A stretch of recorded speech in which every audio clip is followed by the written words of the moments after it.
बहुत समय पहले एक गांव में श्यामू और उसकी पत्नी राधा रहते थे। वे बहुत गरीब थे, पर दिल के बहुत अच्छे थे। उनका सबसे बड़ा दुख यह था कि उनके घर कोई संतान जीवित नहीं रह पाती थी।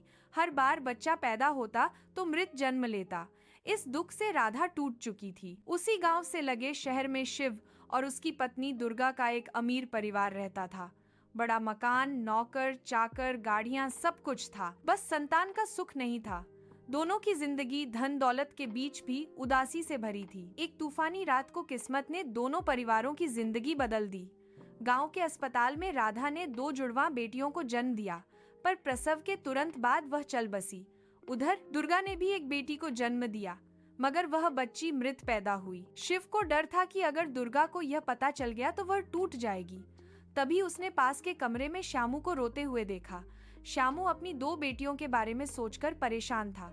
मैं मजदूरी करने जाऊंगा तो उनका ख्याल कौन रखेगा? शिव ने कांपते हुए स्वर में कहा। भाई, मेरी मदद कर दो।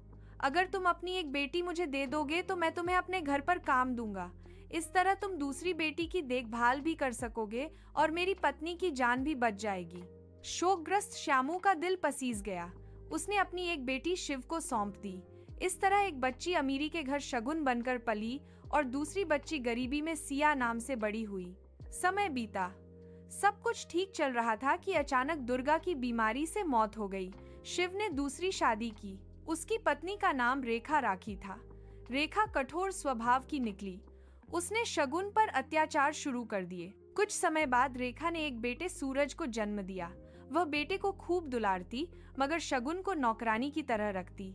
सूरज भी माँ की देखा देखी शगुन से बुरा बर्ताव करता। शगुन चुपचाप सब सहती रहती। सिया समझदार और चंचल थी।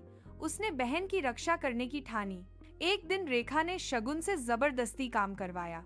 थकी हारी शगुन सीढ़ियों से गिर पड़ी और घायल हो गई। रेखा ने उसकी सुध तक नहीं ली, मगर अब बड़ा हो चुका सूरज यह सब देखकर हिल गया।